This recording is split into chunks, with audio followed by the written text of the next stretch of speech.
오늘은 그 철강 섹터 내에서 한 파트를 차지하고 있는 강관 제품 섹터에 대해서 좀 간단히 살펴보겠습니다. 물론 현재 이쪽으로는 포스코나 현대제철도 걸쳐 있지만은 조금 더 디테일하게 보면 뭐 세아제강, 휴스틸, 하이스틸 이런 기업들과도 직결되는 내용인 만큼 내가 만약에 강관 파트 쪽에 좀 베팅을 하고 있거나 철강 쪽에 대해서 조금은 딥하게 리서치를 하고 계시는 분들은 오늘 내용을 조금 참고하실 수 있을 것 같습니다. 이게 잘 보이시는지 모르겠는데요. 현재 국내 철강 산업 계층도를 보면 이 강관이라는 거는 이쪽에 있죠. 그래서 이걸 통해서 우리가 알 수 있는 점은 이 강관이라는 제품은 열연 가격에 굉장히 민감할 수밖에 없다는 것을 알 수 있습니다. 그래서 잠깐 이 제품이 뭔지 아시는 분들도 계시겠지만은 재질에 따라서 그리고 또 제조 방법에 따라서 분류 체계가 다르지만은 이렇게 생긴 게 강관인데요.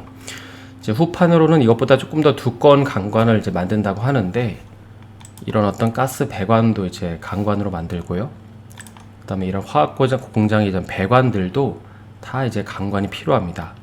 그러다 보니까는 이쪽 업계, 그러니까 강관 업계에서 전방 산업이라고 하면 내수는 국내 건설사들이고, 그 다음에 해외 매출은 이 정유 회사를 필두로 한 유정용 강관이라는 게 있습니다. 그래서 지난 한 5년간 이쪽 업계 히스토리를 보면은 정리를 해보면 이렇게 좀 정리를 해볼 수 있을 것 같은데요.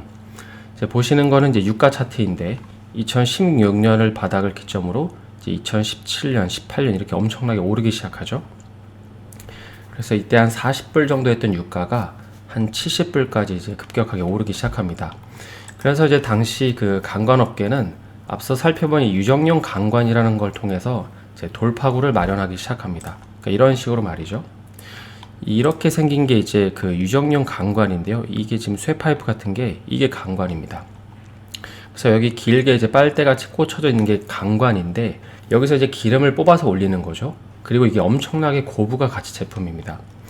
왜냐하면 기름이나 가스 같은 경우에는 화학 물질이기 때문에 뭐 내구성 문제부터 시작해서 뭐 쇠 성분이 물질에 영향을 주면 안 되는 것도 있고, 그리고 또 이게 길이가 엄청 길기 때문에 각각의 관끼리 연결할 때 이 이온부를 단단하게 밀착시키는 기술이 굉장히 필요하기 때문입니다. 그래서 이런 이유 때문에 강관 업체들이 이쪽으로 돌파구를 마련한다는 거죠. 또 그도 그럴 게 당시에는 이런 식으로 또 리그 카운트라는 게 상승을 하고 있었기 때문입니다. 이게 리그 카운트라는 건 이런 건데요. 먼저 리그라는 거는 원유나 가스를 채굴하기 위해서 이렇게 땅에다가 시추를 하잖아요. 그래서 그런 시추를 하는 굴착기 장비를 리그라고 합니다.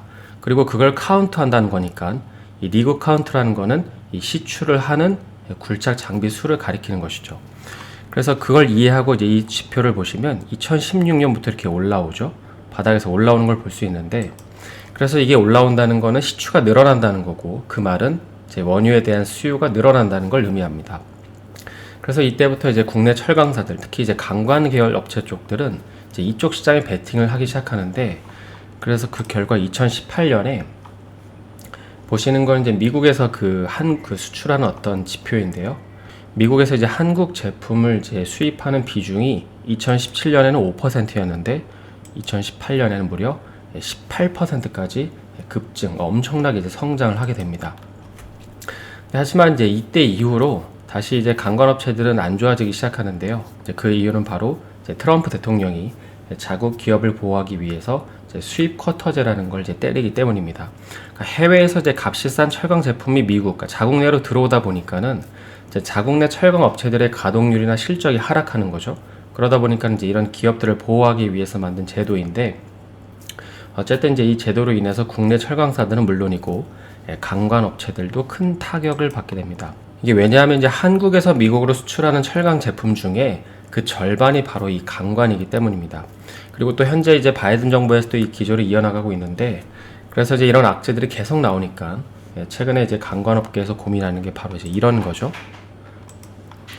그러니까 다른 업계랑 마찬가지로 구조 조정을 하는 것입니다. 특히 현대제철이랑 KG 동부제철은 본인들이 잘하는 사업에 더 집중하기 위해서 아예 그냥 강관 사업을 정리한다고 하고, 하지만 또 이런 식으로 넥스틸 같이 이 사업만 하는 회사들에게는 오히려 투자가 더 들어오고 있는 실정입니다.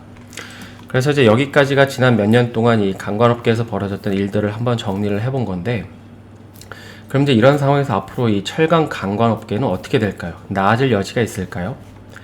이게 이제 우리가 하나 착각을 하실 수 있는 게, 일반적으로 철강 섹터 같은 경우에는 중국의 영향을 많이 받는다고 알고 계시잖아요.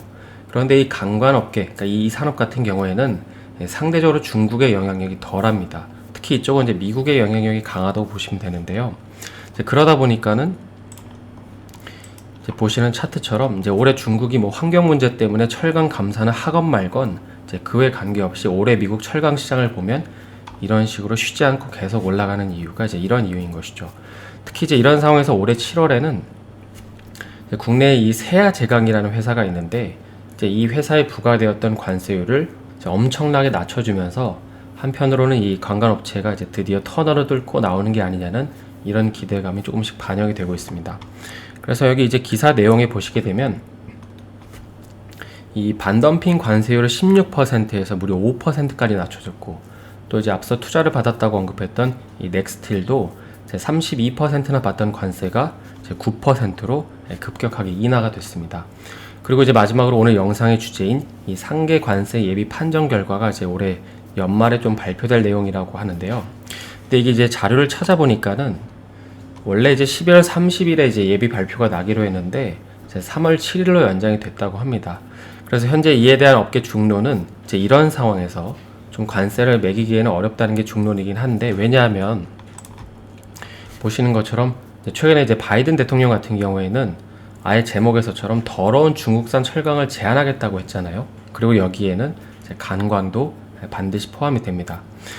앞서 살펴봤듯이 현재 미국에서 간관을 가장 많이 수입하는 국가가 바로 중국이죠. 그 다음에 이제 2위가 한국인데, 그래서 직관적으로 보면 추후 미국이 이제 지금 인프라 투자도 되어 있는데, 미국이 중국산 철강을 배제한다면 그만큼의 공급을 어디선가 해와야겠지만은 유럽산으로는 한계가 있습니다. 그래서 설마 한국에 이 상관 관세까지 부과를 하면서 물량을 받아가기에는 조금 무리가 있지 않냐는 의견이 그래서 나오는 것이죠.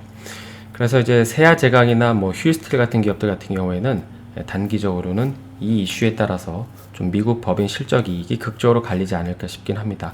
같은 철강 섹터지만은 다른 느낌인 거죠. 그래서 오늘은 최근 철강 섹터 내에서, 특히 이제 강관 섹터 내에서 벌어지고 있는 중요한 이벤트 한 가지에 대해서 좀 구체적으로 살펴봤는데요. 남은 하루 마감 잘 하시고 저는 내일 다시 인사드리겠습니다. 오늘 영상이 도움이 되셨다면 좋아요와 구독 부탁드립니다.